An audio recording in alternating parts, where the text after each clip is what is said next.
Salve aí, minha rapaziada, minha diretoria. Bom, é o seguinte, estou bastante tempo sem aparecer por aqui, mas agora a gente vai mudar um pouco o sentido deste canal. Foi um projeto que eu estava tentando alinhar aí para poder trazer para vocês em um novo formato, em um novo sentido.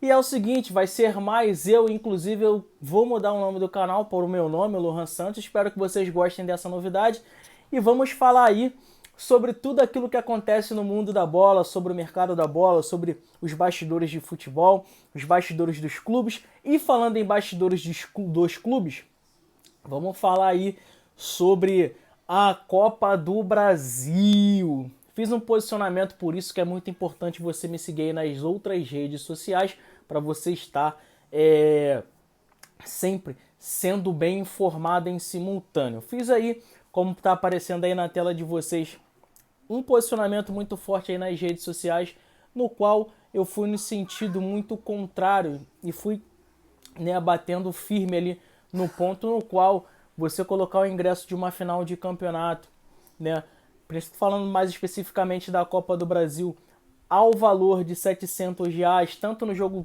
no Rio de Janeiro, tanto no jogo lá em São Paulo por parte do Clube Paulista, seria um desrespeito muito grande, principalmente com os torcedores brasileiros em um âmbito geral, esses torcedores que lá em sua origem dos clubes, das instituições, eles, ao meu modo de ver e pelo que a história conta, é óbvio que eu não estava lá para ver, mas a história conta isso, eles foram muito incisivos e ajudaram muito na construção desses clubes. Eu vou te dar um exemplo, né, que a gente tem hoje aqui, mais especificamente voltada aí para a Copa do Brasil, né, dos dois times, Flamengo e São Paulo. Tem mais propriedade de falar aqui do Rio de Janeiro, porque eu sou do Rio, então assim, majoritariamente, dos torcedores flamenguistas são torcedores assalariados, são torcedores de baixa renda. Então quando a gente coloca o ingresso a R$ 700, não é óbvio que existem ali outros gêneros e outros nichos que, né, diversificam ali os valores dos ingressos. Mas quando você coloca o ingresso a R$ 700, né, que é o topo ali, o máximo, você está excluindo, né, a gente tem uma lei na Constituição que fala sobre isso, excluindo grande parte da parcela dos torcedores flamenguistas.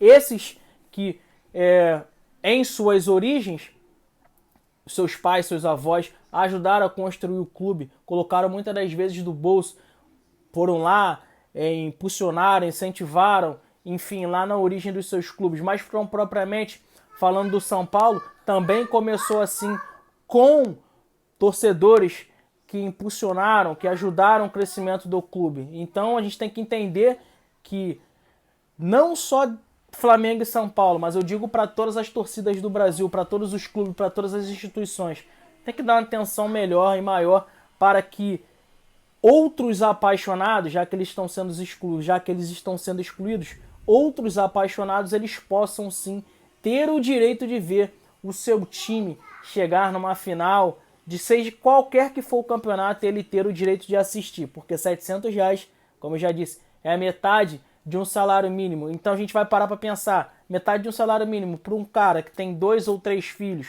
que tem que pagar aluguel, luz, água, enfim, fazer compra.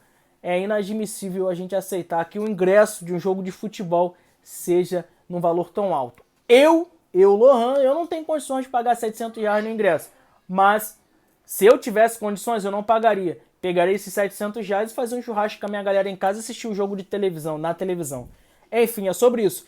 A próxima notícia, deixa aí nos comentários o que você acha em relação a isso, tá, rapaziada? Tamo junto. A próxima notícia é que o MP do Rio de Janeiro tá muito próximo de liberar aí São Januário para partidas, né, do Brasileiro.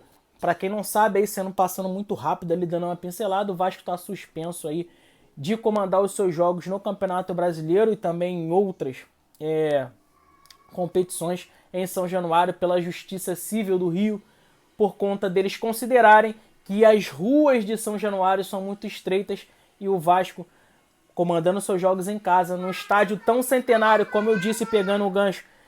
Além de ser centenário, foi um estádio que foi construído pela própria torcida, muitas das vezes tirando dinheiro do seu próprio bolso para poder ajudar o Vasco a ter um estádio. Esse estádio hoje não pode ter jogos, porque o MP do Rio considera que o Vasco não tem logística suficiente para dar segurança aos seus torcedores. E agora falando um pouco de transferência, e lá no meu Instagram eu coloquei lá como exclusivo, tem mais ou menos foi ontem que a gente colocou, que o André, né, ele foi procurado pelo Liverpool, mais especificamente os diretores do Liverpool da Inglaterra procuraram o presidente Mário Bittencourt para poder saber como seria ali, né, uma suposta transação por André. E como, não aqui, mas no meu Instagram e nas minhas outras redes sociais, eu tenho dito a vocês que o presidente do Fluminense ele tem apostado no time do Fluminense para a Libertadores. Se vai ganhar ou não, a gente não sabe, mas é uma aposta que ele fez para tentar trazer esse título inédito para o Clube das Laranjeiras. E por isso ele falou que até tem negócio, pode até negociar o André, porém o jogador só sai no final de dezembro, quando terminar o Campeonato Brasileiro, tão propriamente também a Libertadores da América. Tendo em vista aí tudo isso, né? Vamos falar um pouco aqui de eleições, algumas coisas de bastidores do Vasco da Gama. Vale se ressaltar que ontem no Sport TV, o Rodrigo Campelo, que é um dos analistas aí financeiros do futebol brasileiro em si, num denominador total ali comum, ele disse que pensar, né, porque o Leviciano vai ser novamente candidato à presidência do Vasco. E ele veio com uma proposta dizendo que o Vasco teria 5 bilhões para poder investir caso ele, né, seja eleito presidente do Vasco. E aí o Leviciano disse que é inadmissível pensar e beira a loucura, né, se referindo a Leviciano, que o Vasco teria tanto dinheiro, ou que ele teria, na verdade, tantos patrocinadores para investir 5 bilhões de créditos no Vasco da Gama. Fazendo um posicionamento aqui muito rápido, também acho que é meio fora da realidade, que se ele tivesse realmente todo esse aporte financeiro, ele não deixaria o Vasco ser vendido para uma SAF aí que a gente sabe que é meio que contraditória, e ele mesmo teria pego esse crédito para poder comprar o Vasco e entrar ali na disputa da SAF. Falando agora do menino Ney, nosso maior talento até hoje. Há questionamentos, mas é pelo menos o que eu acho. Neymar, né, como você pode ver aí em alguns vídeos, e tá lá também no nosso Twitter, no qual a gente traz aí em simultâneo notícias para vocês. O Neymar, ele deu um pouco de atenção aí para os torcedores lá em Belém. E a gente tem que ver na mídia alguns jornalistas ou até mesmo algum outros jogadores, se é que você me entende, falar um monte de besteira do Neymar. Inclusive o Romário já falou, tem que aturar o fulano de tal falando de mim, nunca chutou uma bola, nunca jogou em lugar nenhum, nunca ganhou nada. Então é inconsequente. O Neymar não é ídolo para eles, então vejamos aí só um pouquinho do que o Neymar representa para o povo brasileiro em si, tá?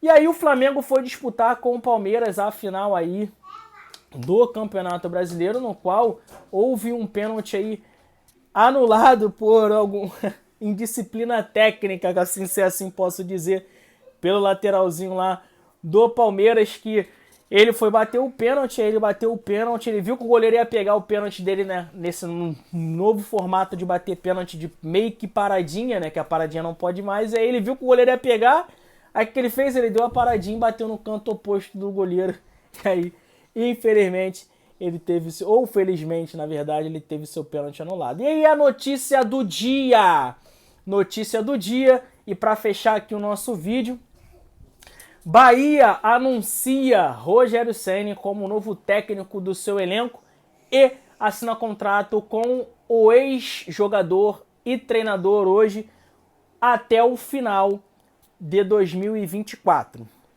Deixando um parênteses aqui muito grande, acredito que esse é o perfil de clube que o Rogério Ceni se adapta mais. É um cara que consegue... não estou dizendo que no Bahia não tem pressão. Existe sim muita pressão no Bahia. Mas não é a mesma coisa de você ter uma pressão de São Paulo, de um Flamengo, tão propriamente de um Vasco, tão propriamente de um Fluminense, dos outros grandes clubes do país. O Bahia é um clube muito grande, mas há de se respeitar e há de se entender que a história desses outros clubes citados e outros também que eu possa ter esquecido são maiores do que a do Bahia. E o Rogério Ceni vai ter aí um bom desafio no qual ele precisa ser provado ainda, como eu já disse aqui diversas vezes nos vídeos desse canal.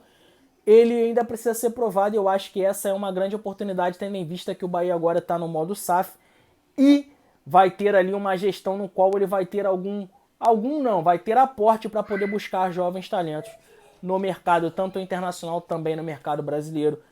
Então é isso, espero que vocês tenham gostado, deixe aí nos comentários o que você acha, segue a gente aí nas nossas outras redes para que você esteja mais bem informado, e lá no meu Instagram eu faço um conteúdo mais específico em relação ao futebol, no qual eu deixo ali, né, trago alguma coisa ali mais parecida com humor, mais ou menos assim, fora um pouquinho da caixinha dos padrões do que eu realmente me apresento aqui para vocês no YouTube. Muito obrigado pela presença de todos vocês, tamo junto, é só sobre isso e até a próxima.